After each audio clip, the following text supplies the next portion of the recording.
আজ রাতেই জানা যাবে ব্যালন ডিওর জয়ীর নাম।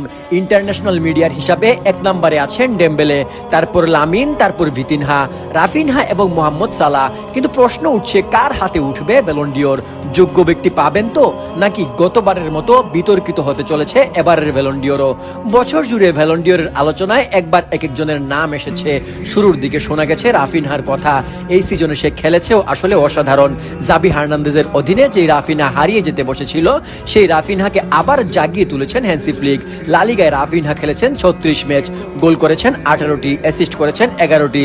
লা লিগায় রিয়াল ভার্সার ভবিষ্যৎ তৈরি করে দেয় এল ক্লাসিকো। সেই এল ক্লাসিকোতে রাফিনহা ছিলেন অনবদ্য। শুধু লা লিগায় নয়, চ্যাম্পিয়ন্স লিগে রাফিনহা খেলেছেন 14 ম্যাচ, 14 ম্যাচে করেছেন 13 গোল, 9 অ্যাসিস্ট।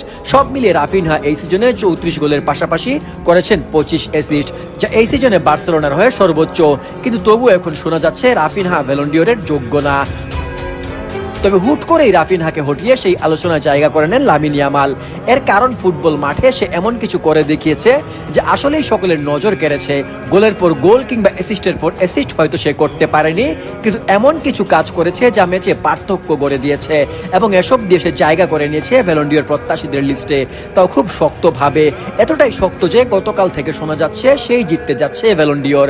কারণ হিসেবে বলা হচ্ছে লামিন ইয়ামাল তার পরিবারের 20 জন নিয়ে প্যারিস যাচ্ছে এবং ব্যালন জিতে প্যারিসে একটা পার্টি দেওয়ার চিন্তা করছে। আবার পিএসজির প্রেসিডেন্ট খোলাইফি বলছেন তিনি যাবেন না ব্যালন ডিওর অনুষ্ঠানে। এইসব কিছুর কারণ ধরে নেওয়া হচ্ছে হয়তো তার হাতেই দেখা যেতে পারে এই পুরস্কার। এবার লা লিগায় লামিন ইয়ামাল করেছেন 9 গোল, 15 অ্যাসিস্ট, চ্যাম্পিয়ন লিগে 5 গোল, 4 অ্যাসিস্ট, কোপা দেল রেতে 6 অ্যাসিস্ট, 2 গোল, আর সুপার কাপে 2 গোল, সব মিলিয়ে 18 গোল, 25 অ্যাসিস্ট। পাশাপাশি ইংল্যান্ডে দুর্দান্ত পারফর্ম করে মোহাম্মদ সালাহ চলে এসেছিলেন একসময় আলোচনায়। আর্নে স্লটের অধীনে লিভারপুল লিগ জেতার পরে তাকে খুব শক্তভাবেই প্রতিদ্বন্দ্বী ভাবা হচ্ছিল। সালাহ, লামিন, রাফিনহাদের নিয়ে আলোচনা যখন তুঙ্গে ছিল বছর জুড়ে, ঠিক সেই সময় চ্যাম্পিয়ন্স লিগ জিতে সব আলোচনা নিজের করে নেন ওসমান ডেম্বেলে। কারণ এর আগে এটা মনে করা হতো যে যারা চ্যাম্পিয়ন্স লিগ জিতে ব্যালন ডিওরের সম্ভাবনায় তারা অনেকটাই এগিয়ে থাকে। যদিও গতবার ভিনিকে হটিয়ে রদ্রির ভ্যালন পাওয়াটা সেই আলোচনায় প্রচন্ড উপহাস করেছে।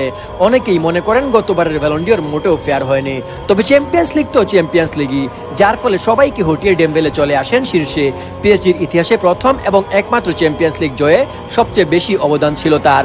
চ্যাম্পিয়ন্স লিগে 15 ম্যাচে 8 গোল, 6 অ্যাসিস্ট, লিগ ওয়ানে 29 ম্যাচে 21 গোল, 8 অ্যাসিস্ট, সব মিলিয়ে 35 গোল, 16 অ্যাসিস্ট। লিগ ওয়ান শিরোপা জিতেছে champions league, French super cup, UEFA super cup. পাশাপাশি আলোচনায় আসেন বছর জুড়ে অসাধারণ খেলা ভিতিনহা, হাকিমি, হ্যারি কেনরাও। আজ রাতেই অবশ্য জানা যাবে কার হাতে উঠবে এই শিরোপা। কি মনে করেন কে পাবে Ballon d'Or? Lamine Yamal, Osman Dembélé, Raphinha নাকি